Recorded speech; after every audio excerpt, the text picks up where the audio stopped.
बिहार विधानसभा चुनाव से पहले राजनीतिक तापमान और भी चढ़ गया है। अब किशनगंज के मैदान में उतरे हैं जगत गुरु शंकराचार्य स्वामी अभिमुक्तेश्वरानंद सरस्वती। उन्होंने बिहार की धरती से सनातनी राजनीति का शंखनाद कर दिया है।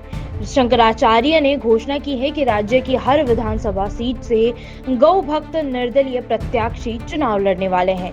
गौ मतदान संकल्प यात्रा के दौरान उन्होंने सनातनी हिंदुओं से अपील भी की है कि गौ माता को राष्ट्र माता घोषित कराने की लड़ाई में साथ आए और गौ भक्त प्रत्याशियों को समर्थन दें। उनका कहना है कि सनातन धर्म की रक्षा तभी संभव है जब गौ माता की रक्षा हो, क्योंकि गौ समाज और संस्कृति की आधारशिला है। उन्होंने बताया कि पहले राष्ट्रीय दलों से अपील की गई थी, लेकिन किसी ने स्पष्ट रुख नहीं अपनाया। अब वे स्वयं इन प्रत्याशियों के लिए प्रचार करेंगे। इस दौरान उन्होंने प्रधानमंत्री मोदी पर भी हमला बोला और कहा, अगर घुसपैठ हो रही है तो चौकीदार सो रहा है। गौ माता को राष्ट्र माता बनाने के लिए और उनको सरकारों की पशु सूची से हटाकर राष्ट्र माता के रूप में प्रतिष्ठित करने के लिए जो आंदोलन चल रहा है, उसके समर्थन के लिए यात्रा कर रहे हैं।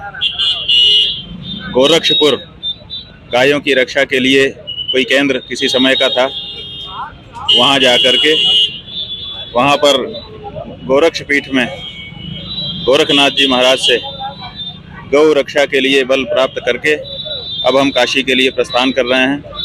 इसी क्रम में अभी गाजीपुर के लंका में आना हुआ। गोरक्षपीठ से ही इस वक्त प्रदेश के मुख्यमंत्री हैं और इसमें उनका कुछ आश्वासन, कुछ सहयोग मिल रहा है महाराज?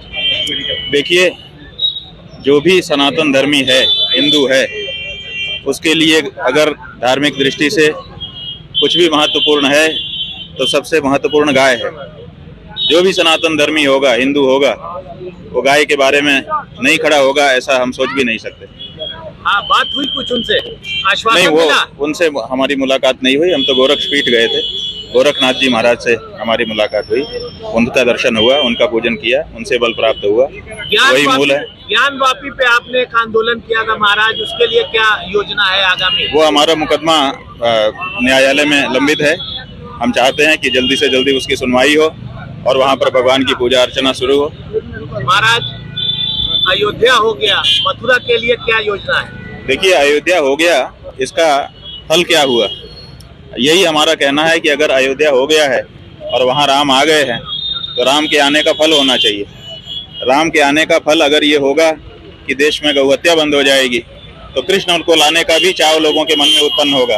अन्यथा राम आते रहें, कृष्ण आते रहें, अगर गौहत्या होती ही रहेगी तो राम के और कृष्ण के आने का क्या मतलब है? इसलिए अगर राम आ गए हैं तो राम के आने के बाद, कम से कम राम के आने के बाद इस देश में गौहत्या बंद हो जानी चाहिए। अगर गौहत्या बंद हो जाएगी तो हमारा जो पराक्रम है, बल है, आत्मबल है, वो बढ़ेगा और कृष्ण भी आएंगे, शिव भी आएंगे, सब आएंगे।